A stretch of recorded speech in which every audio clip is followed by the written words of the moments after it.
tell you this on a complete funny side note. Brock, you have a very big fan in the chat. Someone keeps saying, Brock, shout me out, shout me out. I have seen that a couple of times, yes. What was it? Something about gingers or a wild ginger appear? Yes, I will talk about you. There. Oh, I have a few fans.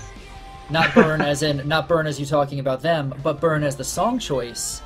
Yes. So that's actually a really funny segue there.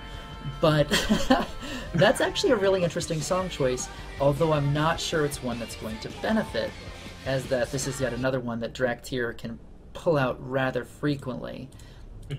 So it is. I mean, it's not a terribly. Well, I shouldn't say that. Most of the song isn't exactly the most difficult song, except for, you know, the guitar solo and arguably the keyboard solo as well toward the end. But for the most part, you know, this song is very heavily based on, you know, whether or not you know the path. Because I think there's like at least 7 or 8 activations, and memorizing all of them. I was actually thinking it was 9. It's 9, some ridiculous amount of star power activations in this song. All I know is that it was bad enough where I didn't feel like sitting down and really learning it because I just didn't want to learn the star path. So that's what I have to say. So let's see what happens. I don't know. I think it could go either way at this point. Shift picked the song, so he's obviously pretty confident about it, but he probably has no idea how skilled Draktyr is at this song. So let's see. Right.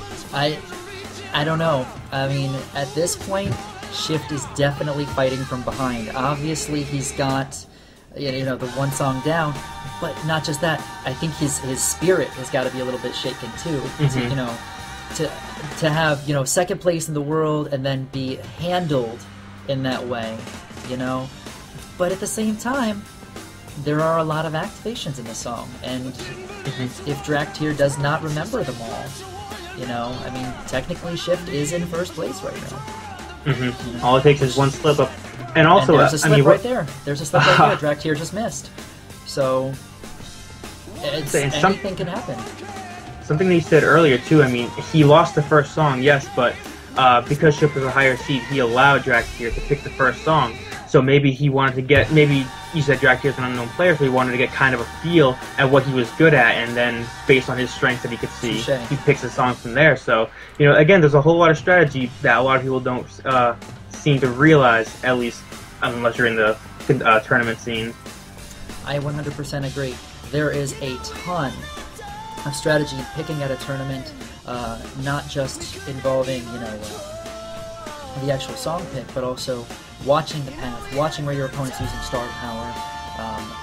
Do you want to try for a squeeze where you actually, it's a technique in Guitar Hero where you let the note almost, you know, basically to the point of missing, so that you can activate that star power just a little bit later and get one more note at the very end, basically abusing the timing window.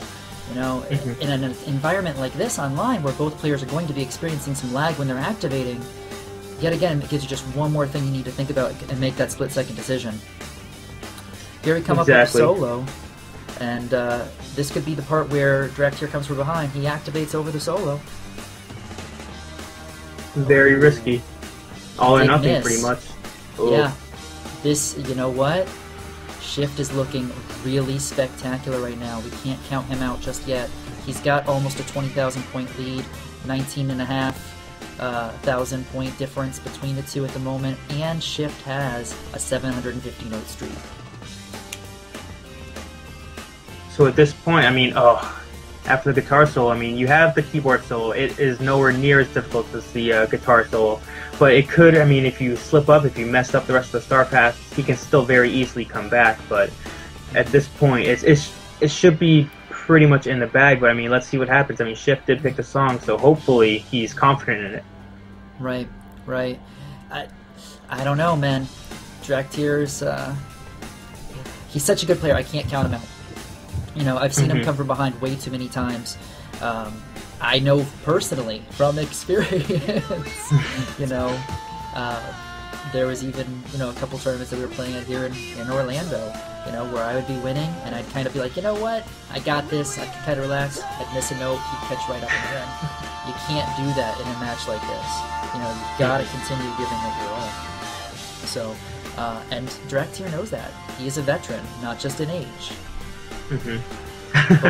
both of them activating over the second part of the solo.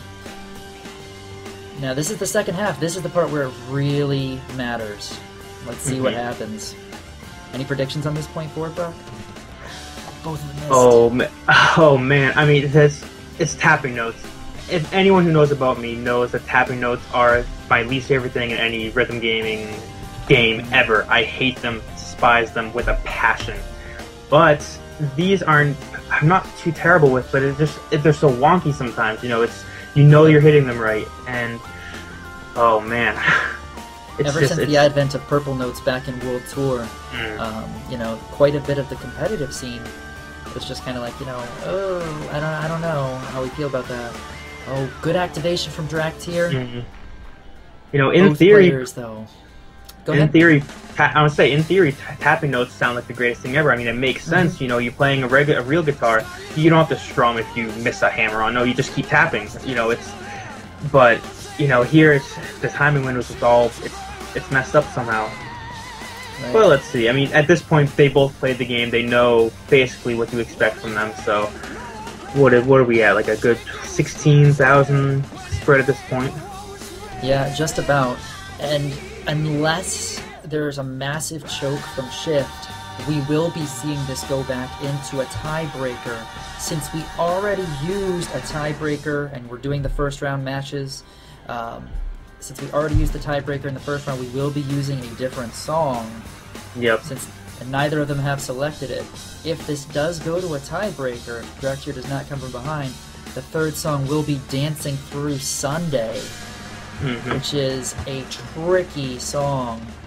Could Draktyr come from behind here at the end with the trill? Doesn't look like it. Nope.